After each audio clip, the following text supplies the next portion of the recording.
Hi everyone, welcome back with the industry presentation with the wonderful Palakh Khanna, founder and CEO of the Break the Ice community as well as the LinkedIn influencer. So, welcome Palakh and thank you so much for joining us. Thank you so much, Shobham, for the invite as well as for organizing this. I'm Yeah, giving a disclaimer to everyone before we get started. You might hear some background noise. I'm sorry for that. I've been traveling, yeah, just trying to find as much as a silent, quiet spot as possible. sure. The stage is yours, Palakh, now. Please. Okay. Okay. So, of course, I can't see anyone in the audience because this is through StreamYard. But thank you, everyone, for joining in for my session as well. I'll be talking about, and I'll keep it short, I'll be talking about how I got started as an entrepreneur. What does Break the Ice do? Since this is an industry presentation, and I'll also be talking about how, and linking it to today's conversation, how can you create content as well as build a personal brand as an entrepreneur as well as a student entrepreneur, because I think that's more of what my journey has been. So I'll try to ensure that whoever is listening, if you're a young person who's trying to be an entrepreneur, already an existing one or an aspiring one, I hope this helps you in understanding how you can also build a personal brand out of it. So, firstly, thank you, Organized Chaos, for this wonderful initiative. I think it's very important to talk about personal branding in a world that we live in today, where it is almost a buzzword in the way that we are living today. So, yeah, I'll talk about Break the Ice as well. We're happy to be a community partner for the event as well. What Break the Ice does is we try to literally break the ice about taboos, everything that society is ignoring, which is important. So, mental health, menstruation, gender equality, climate change, LGBTQ, everything technically which is considered stigmatized, taboo, or which is important but often ignored. So, yeah, we try to break the ice with younger people. Presently working in 10 countries. We have young people across 10 countries. We're talking about a lot of taboos. We've collaborated with bigger organizations and we're just hoping to expand that reach to many more folds. But for people who've joined in and who also don't know me and they're thinking she's just promoting the organization, hi, I am Palak. I'm a 20-year-old social entrepreneur, mentor, teacher, and environmentalist. I'm currently Business World Wellbeing's 30 Under 30, and I'm also Asia's 100 Women Power Leaders. I'm the founder of Break the Ice. We are working on breaking the ice. And I also create content on the side on LinkedIn primarily, where I have a community of 70,000 followers. So now that the formal introductions are done, and of course, this entire 10-minute conversation is more of a monologue from my side, I'll take you through the entire journey that I've had, and what are things that I often don't tell a lot of people. So something which is not a part of my formal introduction is that I'm a massive introvert. Have always been. Of course, I've transitioned to an ambivert since I became a speaker, became a content creator, became an entrepreneur. But I've been a massive introvert throughout my school life.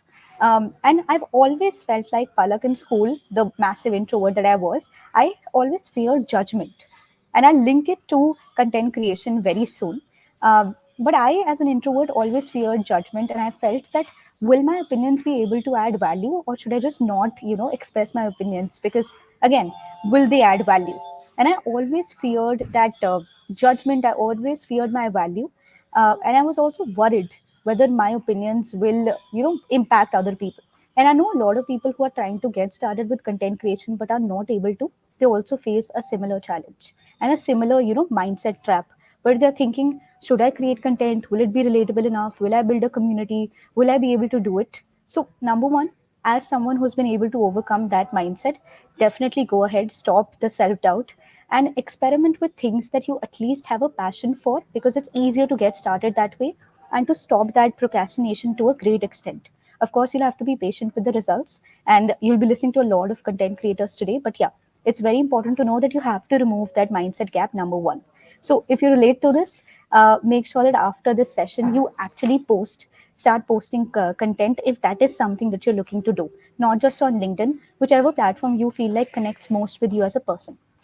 So yeah, I think that is one barrier that you need to overcome. I think I've overcome that myself, and I've realized that it's very important.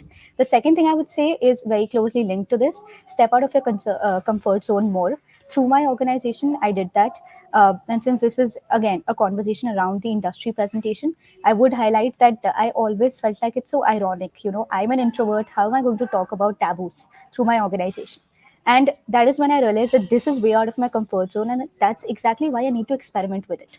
So, as content creators, you also need to know something like this. Once you know your niche, you know what you want to talk about, then try to step out of your comfort zone by experimenting a lot. Whether it's entrepreneurship, whether it's content creation, whether it's becoming a content creator as an entrepreneur, all of it requires you to step out of your comfort zone in some way or the other. It might be reaching out to two new people every day. It might be creating a few pieces of content without overthinking it too much. It might be experimenting with it. It might be anything which is extremely out of your comfort zone, simply because you have to focus on the greater goal here. And the only way to do that is actually to get out of your comfort zone very instantly. Since we're also talking about personal branding, I would say personal branding is also very intentional.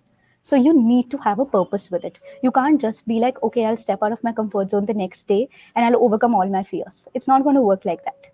You have to have a purpose in mind. Why am I building a personal brand? For the creators you just heard, for a few of them, it's because they're building a brand for themselves, but they're settled in corporates, right? They're building it for their own will. For some, it is because they want to push their entrepreneurial venture forward. So you have to link it to what you want to do. Because for entrepreneurs, when you build a personal brand, you get a community, you get a consumer base, you get mentors, you can also seek investors. And you even get, a team out of it. I've got so many people who've joined my team at Break the Ice through my LinkedIn profile. For people who are not entrepreneurs, they can come to build a personal brand for themselves. So, better job opportunities for leveraging their own networks. For students, it can be jobs, internships, opportunities, networking, practically everything, right? So, you need to know what is my purpose with even getting started with personal branding. And the second thing is, which I call optimization and the 15-second rule. I think everybody across panels will mention that when you're building a personal brand, you need to optimize your profiles very well, not just restricted to LinkedIn, but every platform. And what I call the 15-second rule is something very personal to me. There are 15 seconds that a person gets to scroll through your account. They can either simply ignore it or they can send a connection request to you, right? Make those first 15 seconds so valuable that the first impression is so good that they end up connecting with you, right? So while you're building your personal brand, make sure that it's optimized and the first 15 seconds of someone's time is consumed in a good way according to them. So make sure that you have your target persona in mind, you have your interests, your expertise, your achievements, and everything sorted, at least in those 15 seconds, the first 15 seconds of someone scrolling your profile. Because that can be your make or break moment for connecting with bigger people. And of course, add your personality to it. It can't be very rigid because you need to also show who you are as a person. And number three would be take action. Your personal branding isn't simply complete by having a profile on LinkedIn or Instagram or optimizing it. You need to take action through it. And if you're also taking the example of Break the Ice, I wouldn't have started the organization if I didn't have a moment during the. So basically, what happened was during the pandemic, I overheard a conversation between my mom and my domestic help, and they were shying away about conversing about periods. And that's when I realized that this is wrong.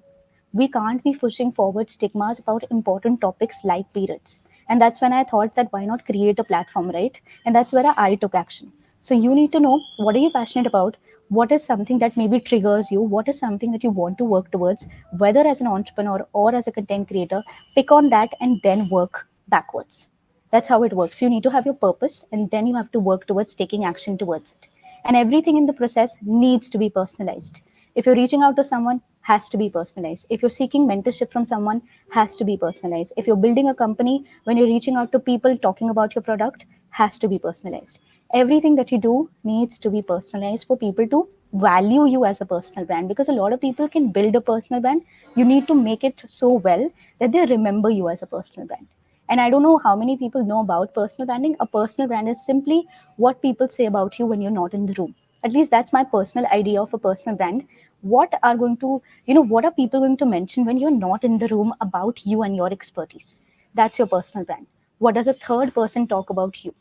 Of course, in a very professional manner, but that's what a personal brand is.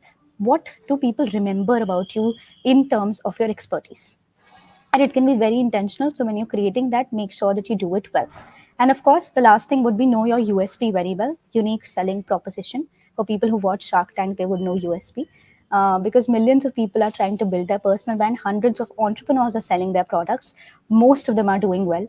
If you're trying to combine both, make sure you do it uniquely. So highlight your USP. It can be unique in terms of your experiences, it can be unique in terms of what you're selling, in terms of your journey, in terms of your expertise, in terms of your skill set, practically anything. But you need to make sure that you have a USP. For me personally, my journey has been my USP, from an introvert to a speaker, right? I've spoken at 30 plus platforms, and I've realized that maybe that is the USP that I have, because someone who is an introvert can directly reach out to me and say, how did you do it? I also want to do it. So that's my target audience. Through Break the Ice, we wanted to reach out to people who are ready to talk about social issues, right? So yes, uh, think about all the things that I just mentioned. Try to implement them in your own ways. And of course, if you're trying to combine entrepreneurship with content creation, then I hope you do it well. Well, yes, that's it from my side.